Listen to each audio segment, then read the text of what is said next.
Welcome friends, नमस्ते। अम्बु कुक्समा यहाँहरू सबैजनालाई स्वागत छ। आज चाहिँ मैले एकदमै टेस्टी ग्यारेन्टेड यो आलुको दाल बनाउन गइरहेको छु। आउनुहोस् अब बनाउन सुरु गरौँ। यसको लागि मैले यहाँ 3वटा आलु लिएको छु। आलुलाई मैले मजाले यसरी माडी धोएको छु उसिन्नुभन्दा पहिला। उसिनेपछि कहिलेकाहीँ बोक्रा उक्किन्छ अनि भित्र बालुवाहरू लाग्न सक्छ, त्यसैले हामीले सुरुमा यसलाई मजाले यसरी धुनुपर्छ माडी। अब चाहिँ यसलाई म कुकरमा राखेर उसिन्नेछु। कुकरमा आलु उसिन्दा हामीले तेल अलिकति राखेर पानी नराखिकन पनि उसिन्न सक्छौँ साथीहरू।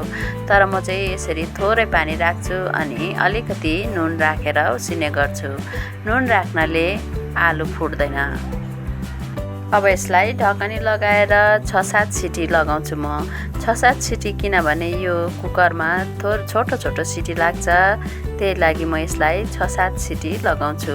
लामो सिटी लाग्ने कुकरलाई 2 सिटी 3 सिटीमा पाक्छ। अब यो सिटी लागिसक्यो, यसलाई मैले ग्यास अफ गरेर मजाले सेलाउन दिएँ अनि त्यसपछि यो खोल्दैछु। ल हेर्नुहोस् त, यो आलु अब मजाले पाकिसकेको छ, तर एउटा पनि फुटेको छैन। अब म यसरी यसलाई प्लेटमा निकाल्छु अनि बोक्रा तास्नेछु। आलुको झोल त हामी सबैले घरमा सजिलैसँग बनाउन सक्छौँ, तर यसलाई एकदमै टेस्टी बनाउनको लागि 2-3वटा मसला हामीले एक्स्ट्रा एड गर्नुपर्छ। तर ती मसलाहरूलाई कतिखेर कति मात्रामा र कसरी राख्नुपर्छ भन्ने कुरो हामीले ध्यानमा राखेर आलु बनाउँदाखेरि यो एकदमै टेस्टी हुन्छ। त्यसैले यही कुराहरूलाई नै सेयर गर्नको लागि आज मैले यो भिडियो लिएर आएकी छु। भिडियोलाई अन्तिमसम्म हेरेर हजुरहरू सबैले आलुको झोलमा राख्नुपर्ने सिक्रेटहरूको जानकारी लिनुहोला अनि यसरी नै आलुको झोल बनाएर खानुहोला। भिडियो मन परे एक लाइक अवश्य गरिदिनुहोला। तातो आलुलाई हतार मेस गर्न एकदमै गाह्रो हुन्छ, पोल्छ, त्यसैले मैले यसको सहायता लिएको छु। हामीले ग्लासले अथवा कचौराले पनि यसरी मेस गर्न सक्छौँ साथीहरू। आलुलाई हामीले रोटी बनाउने जतिको गरेर धेरै मेस गर्नु हुँदैन। यसलाई यसरी हल्का मेस गरिसकेपछि सानो दाना भने राख्नुपर्छ। यसरी मैले 3वटा आलुलाई मजाले मेस गरिसकेँ। अब पकाउनेतिर लागौँ साथीहरू। यसको लागि मैले कराई बसाइसकेँ। कराई तातिएर तेल राख्दैछु 4 टेबल स्पुन। सुरुमा म यसमा जिरा फुराउने छु। नपिसेको जिरा 1/2 टीस्पुन म यहाँ फुराउँदैछु। जिरा मजाले पड्केपछि यो चाहिँ हिङ हो साथी हो। हिङ छ भने घरमा थोरै हिङ राख्नुपर्छ, यसले एकदमै टेस्टी बनाउँछ साथीहरू। साथै म यहाँ 4वटा हरियो खोर्सानी पनि बिचमा चिरेर राख्दैछु। यो चाहिँ अप्सनल हो, नराख्न पनि सक्छौँ साथीहरू। अब म यहाँ प्याज राख्दैछु। एउटा ठुलो प्याजलाई मैले सानो गरेर चप गरेको छु। यो प्याजलाई राख्दैछु। अब यो सबैलाई राम्ररी यहाँ हामीले भुट्नुपर्छ। प्याजलाई अब मिडियम फ्लेममा 2 मिनटसम्म यसरी भुटेपछि अब चाहिँ म यहाँ राख्दैछु अदुवा र लसुनको पेस्ट। अदुवा र लसुनको पेस्ट चाहिँ म एकै ठाउँ राखेको छु। यो चाहिँ मैले 1 टीस्पुन राख्दैछु साथीहरू। यसलाई पनि हामीले यहाँ 1 मिनटसम्म भुट्नुपर्छ। अदुवा र लसुनको काँचोपन जान्छ, अलिकति भुटेको बास्ना आउँछ अनि हामीले अरू मसलाहरू एड गर्नुपर्छ।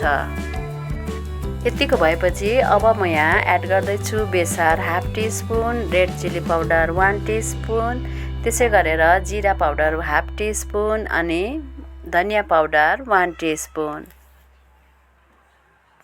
अब यो सबैलाई यसरी राम्ररी मिक्स गरेर आधा मिनट हामीले यसलाई भुट्नुपर्छ।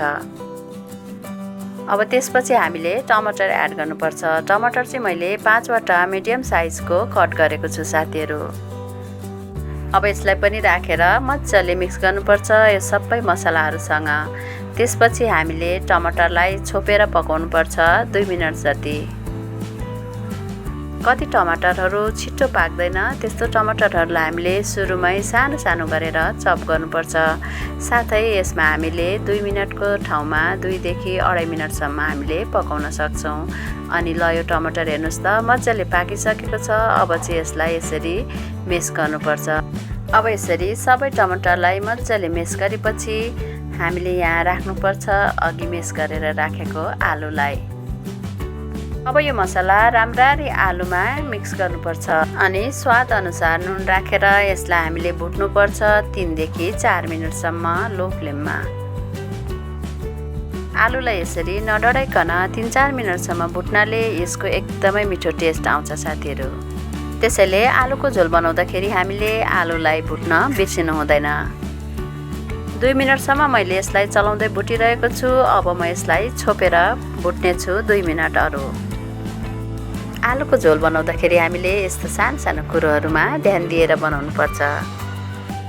अब यसलाई यसरी चलाउँदै 1 मिनेटसम्म फेरि भुट्नुपर्छ। ल हेर्नुस् त आलु एकदमै राम्रोसँग भुटिसकेको छ अनि टमाटरहरु पनि मज्जाले मेस भइसकेको छ। अब चाहिँ यसमा हामीले पानी राख्नुपर्छ। पानी हामीले तातो पानी पनि राख्न सक्छौं अथवा चिसो पानी पनि राख्न सक्छौं साथीहरु। म चाहिँ यहाँ चिसो पानी नै एड गर्दै छु। आलुको झोल बनाउँदा धेरै पातलो अथवा धेरै बाक्लो पनि बनाउनु हुँदैन साथीहरु। त्यसैले ठिक्कको पानी राख्नुपर्छ।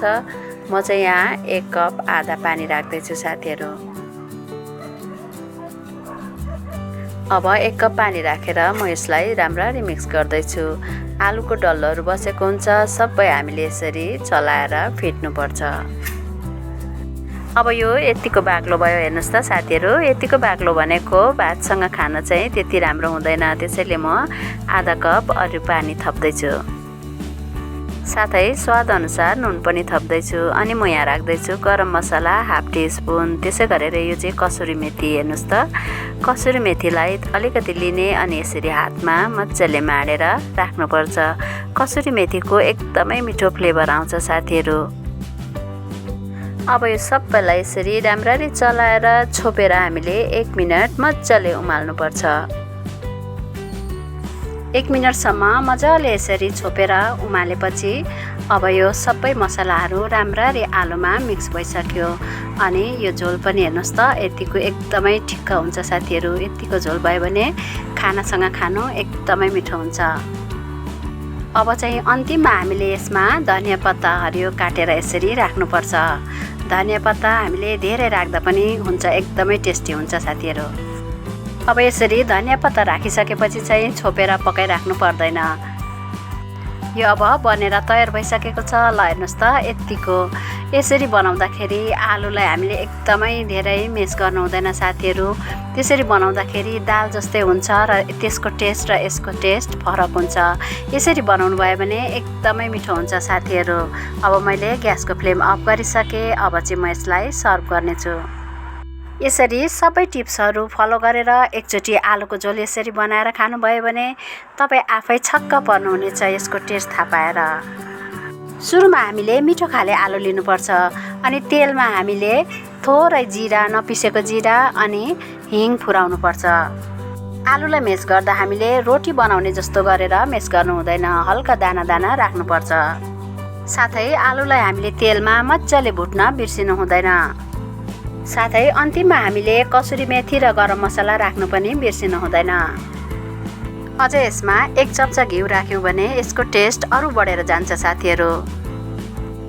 बाँकी मसलाहरू भिडियोमा देखाए अनुसार सम्पूर्ण राख्नुपर्छ। यसरी बनाएको आलुको झोल ग्यारेन्टेड भन्दैछु साथीहरु, असाध्यै मिठो हुन्छ। भिडियो मन परे 1 लाइक अवश्य गरिदिनु होला अनि साथीहरुलाई शेयर पनि गरिदिनु होला। नयाँ साथीहरुले च्यानललाई सब्स्क्राइब गर्न भने नबिर्सिनु होला। आगामी दिनहरुमा अझै राम्रो रेसिपीहरुको नोटिफिकेसन पाउनका लागि साइडको बेल आइकनलाई पनि प्रेस गरेर राख्नु होला। भिडियो हेरेर यहाँसम्म साथ दिनुभएकोमा थ्यांक यू सो मच।